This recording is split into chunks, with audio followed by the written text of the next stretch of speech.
This event is all about elevating the voices of women who lead with purpose, vision, and authenticity.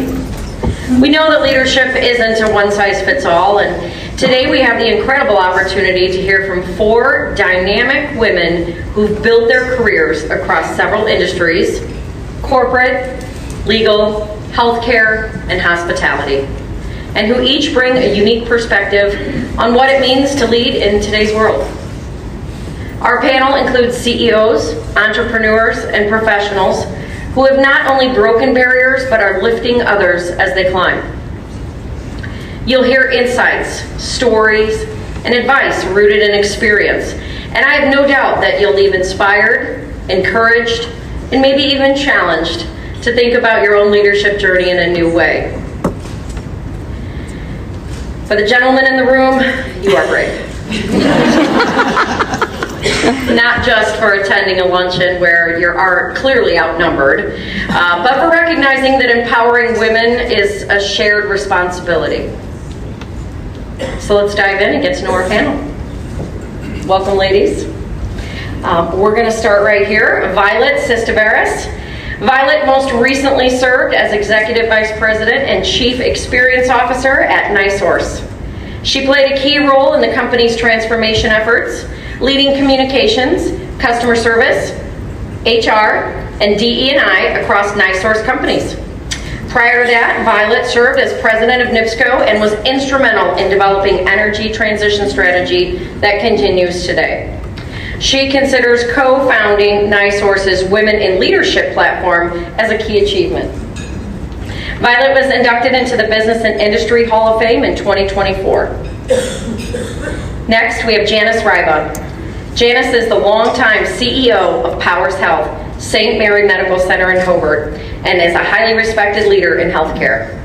In 2024, she was honored with the Indiana Hospital Association's Distinguished Service Award, which is the highest honor given to a hospital CEO in the state. Starting her career as a medical technologist, as well as completing 2 master's degrees and earning her JD from John Marshall Law School in Chicago, she has led with vision and compassion, expanding services and building a strong, skilled workforce since becoming CEO in 2007. Next, we have Lee Lane. Lee is a partner at Genetos, Lane, and Buitendorp, and brings a unique blend of service and strategy to the legal field. Before becoming an attorney, she served as a helicopter pilot in Iraq with the Illinois Army National Guard. After earning her JD cum laude from Valparaiso University School of Law, Lee built a distinguished legal career focused on real estate and business law. She is licensed in both Indiana and Illinois and is deeply respected in her field. And then we have Sophie Kalafatis. Born in Athens, Greece, and rooted in tradition, Sophie co-owns Martini's Scratch Kitchen and Lounge with her husband. From a career in banking to launching a family-run restaurant in Northwest Indiana, Sophie's journey is one of resilience, reinvention, and 20 years of entrepreneurial success in the hospitality industry. Please join me in welcoming these phenomenal women to the stage.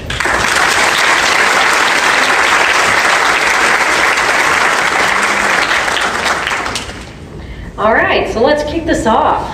Got some great questions here, and we're looking forward to the wisdom you're going to share. I'll start with you, Violet. All right. Okay. What does authentic leadership look like for female leaders today? Well, thank you for that first question. Are we on, Janice? Yeah. Before I dive into my response for that, I do want to thank the Chamber, certainly Stephanie, Rex, Vanessa, you, for the invitation. And I really also want to applaud the 170 or so and the 10 brave men for being here and just investing in your development, because this is how we learn, from each other and, by sharing. So I'm sure I speak on behalf of the entire panel to congratulate you for taking time out of what we all know is a very busy day to come to this luncheon. So, authentic leadership. It is a newer term, but to me it's a term that still defines and describes how to best lead individuals as well as teams to their peak performance. And if you were going to Google it and look online, you'd see that authentic leadership is probably defined, described in many different ways with a lot of different attributes. The couple that resonate for me, I jotted down, are integrity, self-awareness, purpose, and transparency. Like I said, there's dozens that you can attribute to it, but those are the four that makes the most sense for me. Integrity is really just acting honestly, acting in a way where your actions follow your words, and that there's not dissonance between those two things. Self-awareness, I do think, sorry men, I do think that women do a little bit better job of this. They tend to be a little bit more self-aware of their own strengths and weaknesses. But I think the real benefit and value of self-awareness, though, is how those strengths and weaknesses and the behaviors that those yield actually impact others. So even though it's called self-awareness, to me it's all about my impact on others that I'm interacting with. Purpose. Purpose is about having a clear understanding of your organization's mission. What is it there to do? And beyond understanding it clearly, I also think that it's important to have a true passion for what it is that organization is there to do, and to do it in a way that yields the results that your organization, your company is looking for from you as a leader and from your respective teams. And then lastly, transparency, just like it sounds, I think it's all about just openly sharing information. The days of I'm the leader, I'm going to keep everything close to the vest, because that's kind of a power play, is how I stay relevant, if you will. I think those days are honestly, gone at this point in time. So being transparent and being able to talk about not just the good, but the bad, and doing it in a way where you are direct in your communication, but direct with empathy, I really think is part of authentic leadership. I'll wrap and hear from others by saying I think the telltale sign of an authentic leader is a leader, in our case, a woman leader, that shows up publicly very much the way they show up privately. And I think that's a good gauge, as you think about yourself and your authentic leadership brand. Thank you, Violet. Does anybody else want to chime in on that one? Sure, I'd like to. Again, thank you so much for having us here this afternoon, and thank you, Rex, for the opportunity to be here. But I'll definitely concur with the comment that Violet made about transparency. Working in the healthcare industry, we have an entire variety of individuals that we're not only servicing, but as employees, as providers, which includes the physicians.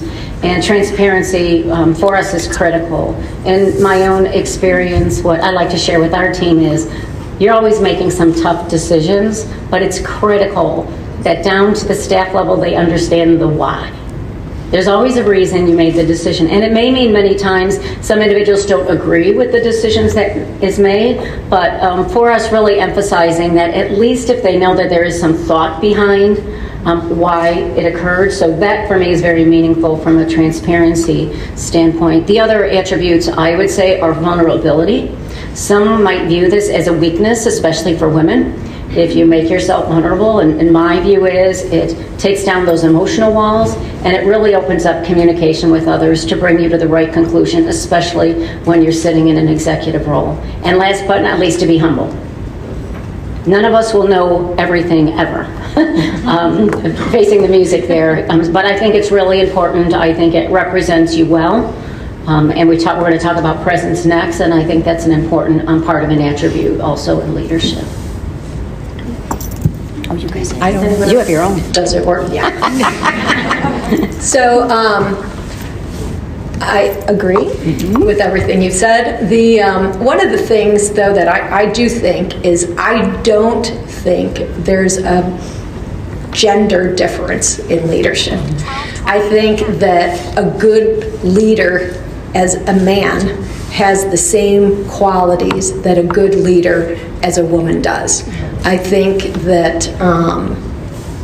that authentic leadership is really being true to who you are, and that your values and the things that are important to you never change.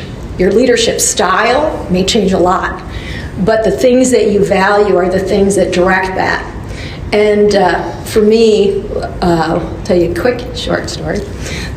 Just when my partner and I bought out one of our senior partners, that changed the way we were leading, because we had someone who had been, owning and running that company for probably 30 years before. And so now we're kind of stepping in, and we were buying him out. And I got to tell you, the negotiation process was not easy.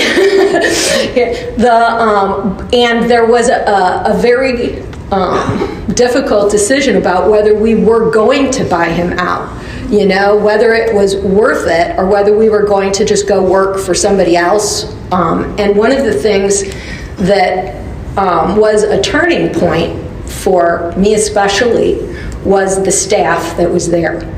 I knew that they had been there a very long time. We have staff that have been there 38 years already.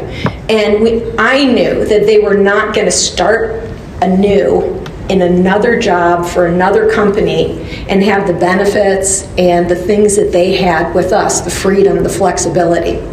And more than anything, the whole reason we even stepped up sort of to that plate is because we wanted to preserve and we respected what they had and we cared about that. And I feel like that was just critical for us. And I feel like even now, our employees make our organization what they are. And to me, authentic leadership is just retaining your values and doing what's best for your employees while leading everybody to hopefully a better place. My turn, huh? Okay, so leadership in a hospitality industry, very different from the office environment. All I could say is self-confidence, respect. If I give my staff the respect, they give the respect back to me. So you could respectfully fire someone. It could all be done behind the scenes. No one else needs to know. I think that keeping that is very critical. Know what you're going to ask of them and be able to do it. So I think they respect me a lot more because I will get my hands dirty and I will do what I ask of them. And that's it. If they know that I can replace them, they've earned, that respect. So. Thank you, ladies. All right, so let's start with Janice on this one. What does executive presence mean to you, and how have you built the confidence to own it? Okay, thank you for that question. I do think that presence is critical and crucial to a leadership role. Now, it comes in many different forms, right? But presence is just that. How do you act? How do you speak? And how do you present yourself, even in appearance? In different organizations, everybody has a different leadership style. There are different populations of either employees, customers that you're servicing. But I think having that presence build confidence and trust within your team. At our facility, we do a number of things. We're about 1,200 employees at St. Mary, so having town halls with your employees to be, again, transparent and open with them. Walking the halls, we say at our facility, sometimes we do our best work in the hallways making decisions. We don't need to be sitting in a conference room formally to make those decisions at all. But also on the other end of the spectrum, to be open to communicate, not to be condescending to anyone. So this goes back to the comment made earlier about that level of respect. Everybody has a role in your facility, being present, acknowledging. We have environmental services workers and we have highly skilled neurosurgeons, but they all deserve that level of respect, and I think acting in that manner and what you do by action is so important. Someone told me early on in my career, you'll be this August, 18 years as a CEO at St. Mary, and when I first started, the first few years, someone pulled me aside and said, don't ever question that everyone is watching you every minute of the day. They know where you are, what you are doing, and what you are saying. And it is absolutely true, so always tucking that away also is really very important. But presence doesn't come without confidence, right? I think that's crucial for a role in leadership. You can't shy away, you're going to be making tough decisions. And that's part of the role of showing that confidence to your team, that you can make those decisions, but again, with transparency and explaining the why to them.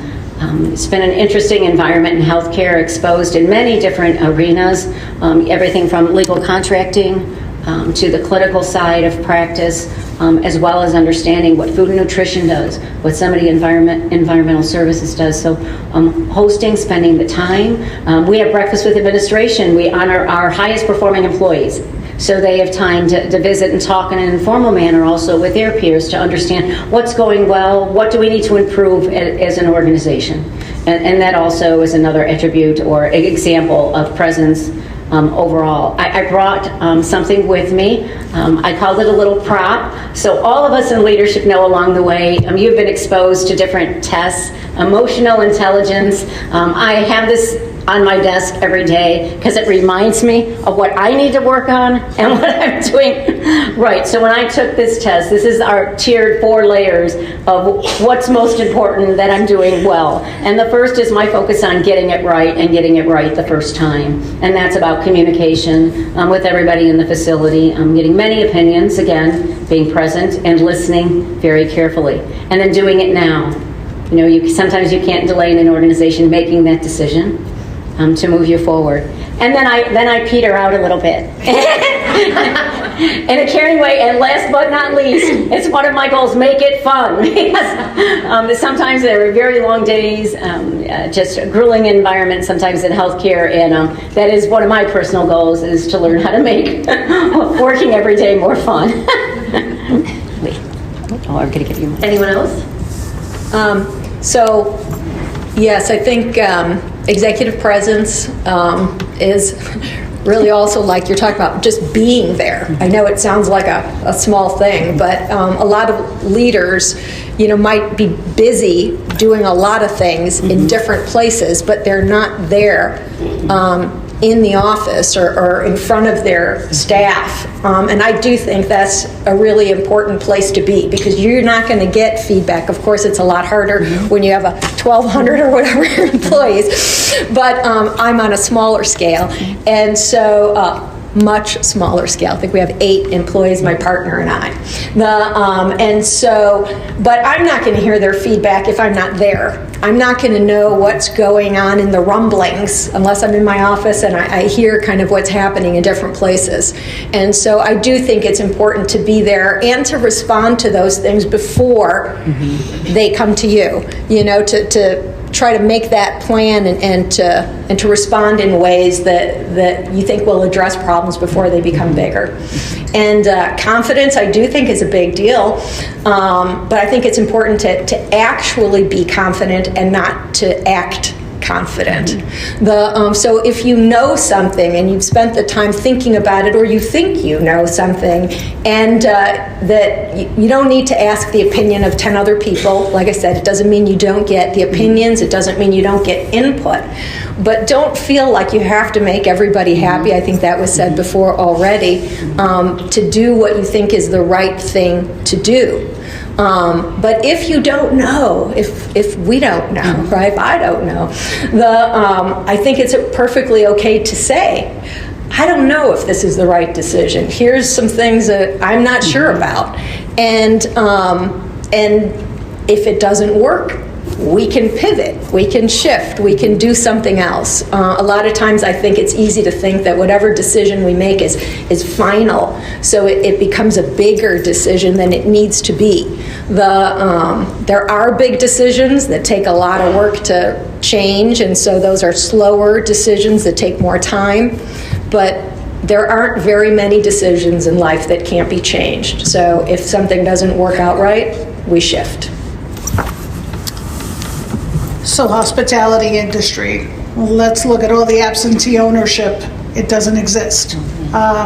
It's very rare that an absentee owner is going to be successful because you're dealing with vendors gnawing at you like piranha, staffing gnawing at you. Everybody wants a piece of you. So you have to be prepared, especially since COVID, you have to be prepared to change routes at any given point in time. I have to be able to see what my community is looking for, my customers, my staff, and make those decisions. So my presence is definitely required. I'm not saying I'm blessed to have a staff that will pick up the pieces when we're away or whatever have you, but there is no disconnect in the industry. So anybody that's in the hospitality industry, you're there. Just a couple quick comments. One, I would say that first impressions still apply. Yes, they can be changed, but never lose sight of the first impressions that you make. The second thing I would say is I'm a real believer in what I call next level. Acting from a polished knowledge, the results that you deliver, acting like it's the next level in your organization, whether it's hospitality, legal, healthcare, or in my case, energy. And I'm not a proponent of fake it till you make it, because I think that flies in the face of authentic leadership, but I do make the exception when it comes to confidence, because I think a little different from Lee, I do see confidence as a real differentiator between males and females. I think that Sheryl Sandberg had it right in her book, Lean In, of your male counterpart in the next cube or in the kitchen will apply for that role if they have 50 or 60% of the qualifications, and typically the female can have 100% and will still be on the fence of whether or not they're going to apply for that next role. So I think in that case, literally lean in, go ahead and go for it because you have the skill sets to do it. I do find as a differentiator, and that has a lot to do with your overall executive presence. Thanks, Violet. All right, Lee, let's start with you. This kind of goes with what you were discussing earlier. How do you position yourself for new career opportunities? I don't want a new career. So I think number one, do a good job where you're at, right? I mean, and so if you do well in the job where you are, other people will notice it. And I think the more people you meet, the more they get to know you, the more you get to know them, and you develop those relationships that I think, opportunities grow. And I'm always curious anyhow, so my eyes are just open, just out of curiosity. And so I'm interested in what does somebody else do? What is involved with their job? What are the struggles that they have in the work that they're doing? And I think the more, if I can call it, important discussions, I don't know if I would level it up that high, but meaningful, I guess. We can chit chat a lot with each other, but I'd like to know something meaningful that's going on, if it's possible, with what's happening with people. And I think that those kind of conversations develop relationships where I think opportunities can grow. No, I'm not looking for a career change. My next career change will be assistant fisherman to that man back there. Going from banking, though, to the restaurant business, you almost incorporate anything you learn in life. So it doesn't really matter if it was your career, it's an experience, it's something that you did through life, which is what, kind of takes me anywhere I want to go, and I can be spontaneous. Just as a woman, as in anything, just fall into the deep end of the pool and swim. It doesn't matter if you don't know. You fake it in the beginning, you're going to figure it out real quick. I didn't know how to deal with a bar when we first bought Goodfellas. We didn't want a bar, but we made it work. Took a little while longer, but we made it work. So just keep chugging at it. I just had a couple things to add. I would say, I've been with this healthcare organization, Powers Health, now for 41 years. And that would not have happened without me taking advantage, jumping in, as we've spoken about. So I think you really need to look at where is your value and how do you expose others to the value you bring to the organization. And everybody has a different type of value, right? You might have great organizational skills. You have great math skills. Somebody's a computer geek, I'm sure, in the room, which is really important these days technologically. But I would say focus on what is that skill set and how can you bring it to the table and expose yourself. And as we said before, just jump in. There's nothing like doing something to learn how to do it and succeed. So there might be new projects in your organization that you want to jump into. And don't be hesitant. We all learn along the way. That's how we all, I think, did achieve our accomplishments to date. And don't underestimate taking advantage of education.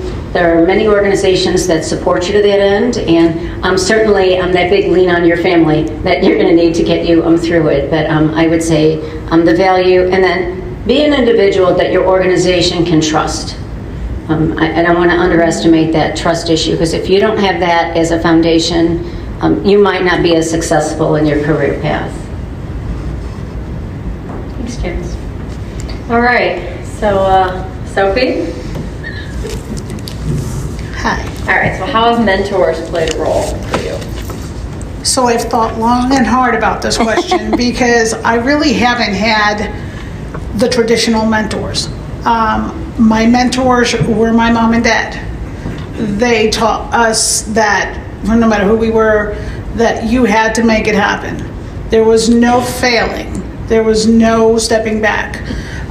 So all the steps along the way, it was them, especially my mother, who was a very, very Greek matriarch, that she would say, just you do it. Nobody's going to come in and do anything for you. You're going to have to do it, whether it be today or tomorrow. So figure it out. And I've lived that way forever. And then Louis comes into my life, who thinks I'm Wonder Woman and can not do anything. So between all of them, there is no doubt that, they were there pushing me. Then we buy martinis, and the community is there doing the same thing. Mm-hmm. So there is no traditional mentor in my life. Mm-hmm. It is everybody around me. It is your community, it is your family, and all the people that have expectations of you. I'll add, when I entered the workforce in the mid-'80s, there were no formal mentoring programs. When I went to NIPSCO Industries at the time, in mid-'90s, I actually tried to start a mentoring program, a formal program, and I just couldn't get it off the ground. We just didn't have the support from leadership. So I've never had a formal mentor, but as I reflect back on a 40-year career, both at Centir and then later at NiSource, I had a lot of support. A lot of people in my corner, helping me. So what I would say on mentoring is it's great if you're in an organization. And oh, by the way, I was able to launch one in 2012. And a lot of my mentees are actually in the room. And that program continues today, and it's actually the blueprint for a number of formal mentoring programs at NiSource. And large organizations, I think, need them. But if there's not one, it doesn't really matter. What you need is a coach, an advisor, an advocate, a sponsor, a sounding board, somebody that will be in your corner as you navigate not just your current role, but your future roles. And that you can get in any organization. It is your sole responsibility to seek that out. And, you know, I will tell you, managing the women's program at NISource, in all the years that I did it, I never had a male or female leader that came back and said, no, I just can't do this right now. I don't have time for it, not once. And our cohorts were, 15 to 20, you know, women going through it, you know, as part of a full year program. So just ask. Somebody's always willing to help out. I agree with all of the comments already made, and mentors come in many different shapes, forms, sizes over the course of your career. But as was commented, you need to seek that out on your own in many instances. Maybe someone you aspire, maybe that's your goal, to have their role someday, and figure out how to latch onto them, observe them.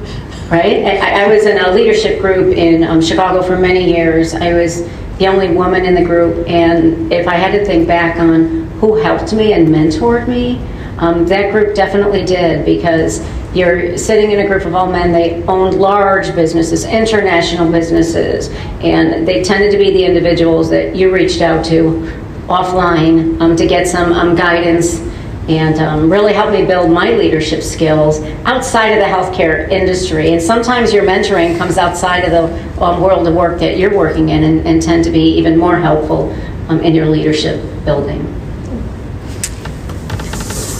And I would also just add that a mentor is not going to be able, more than likely, to do one mentor is not going to be able to do all of those things. So you have different people in your lives who mentor you in different areas, and I know I have. You know, I've had attorneys who I feel I've just two in particular that stand out for me, that I just feel were just an incredible wealth of information, and I just sucked it up like a sponge from them. I just love them to death.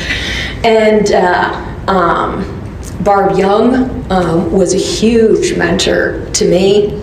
She had been in the legal field, but she was involved in the community. I loved nonprofits. I love Porter County because of the way everybody in Porter County gives incredibly. But sorry, I digress there. But you know, she was huge for me in strategic sort of thinking and guiding in a lot of different ways. Rex Richards, love that man. We met when I first started practicing 20 years ago here in Valpo, and it was the same year, I believe, that he came here and was part of the chamber.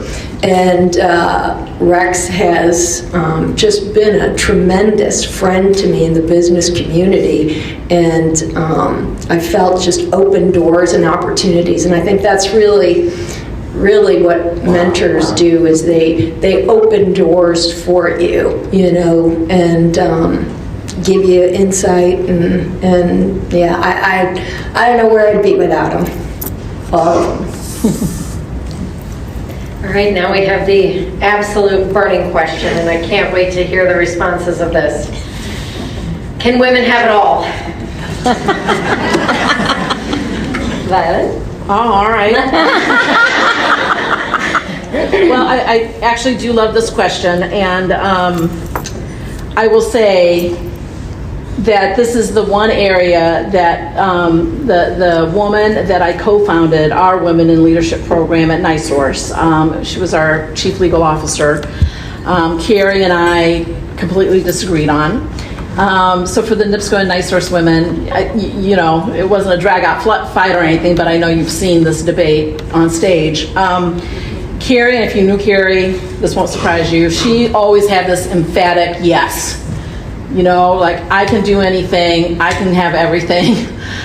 I do have a difference of opinion. I actually look at it this way, and I think it's just like my practical, get it done kind of mind. I think of it as it's really not that helpful to feel like you have to have it all, because to me that just is one more burden that we just put on ourselves as women. And just beyond that, my personal experience has been life is just a series of trade-offs. And if I have a board deadline, board material deadline, and my kid is playing soccer, mine didn't, she was a celloist, so maybe she had an orchestra thing, I made the decision to meet my board deadline. That's a trade-off. When I decided not to apply for a role that even people would approach me about, because with a 6-state, territory, I felt like the travel wouldn't make sense for me, given my family life. That's a trade-off. When I decided to go back for, my graduate degree, my daughter was 8-ish. I missed a lot of her activities and what she was doing. That's a trade-off. And so, again, I just don't, I think it's definitely a personal opinion of where you land on that particular question. But for me, I just don't want to be burdened with feeling like I have to have it all. And I think the key for me is when you make decisions, just be confident in your decisions. When you decide I'm going to stay and meet the deadline and miss the soccer game, just be okay with that. And, don't have regrets, don't have the guilt, because that's kind of a little bit of our MO, right? As that's one of the rare uniquenesses, because I tend to agree with you, Lee, that there's not a lot of difference between good leaders, but there are a few things like that are, I think, gender-based. So that's where I'll leave it. That's my personal opinion. It's one of my favorite questions because I love the debate. That is a tough question, I have to admit. It required some thought on my end. I was married a little bit later than life, so I would say, can a woman have it all? I would say yes, cautiously. I made the decision. I don't have children. At that point in my life, I knew I was dedicated to healthcare. I was so passionate about it that I couldn't have it all. And that was a decision that myself and my husband consciously made. On the other hand, I work in an environment where I have worked with remarkable women. They have gone back to school, they have families, they're working full time. But I would say in that respect, then what you're sacrificing is accept the fact that if you're a type A personality, everything's not going to be perfect. So it's in a constant balance for you. So I would say it can be accomplished. That's why I say cautiously yes. But again, make your individual decision and with your eyes wide open on what you may have to sacrifice on the other side to balance that. It can be done, but I just say it's hard work. It's hard work. It is hard work. Every day, I can't imagine. I look at those staff members, I'm just in awe. I keep giving you my mic. Double. I guess it depends on how you define all. For me, that's really big. And so I don't think anybody can have all because it's too much. But that being said, I think just as we've talked about, there's sacrifices with everything in life. There's choices. You always have to give up something to get something else. 2 events, 1 week, right? But that's just life. But I think for me, anyhow, the one thing that I feel most amazed by, and I get emotional, is that I feel like I have received and been able to experience more than I could possibly ever have imagined. It's not all, but I feel extremely blessed because it's more than I could have imagined. All. What is all? I think women can have it all with their own personal definition of what all might be. Does it take hard work? Yes, it does. Does it take sacrifice? I'm with you. It does. There's many soccer games that one of us had to go to and the other one couldn't. Many things like that. The concerts for the violin or whatever have you while the kids were growing up. But we did what we had to do to get them everything that they wanted. So at this point, 20 years later, do I have it all?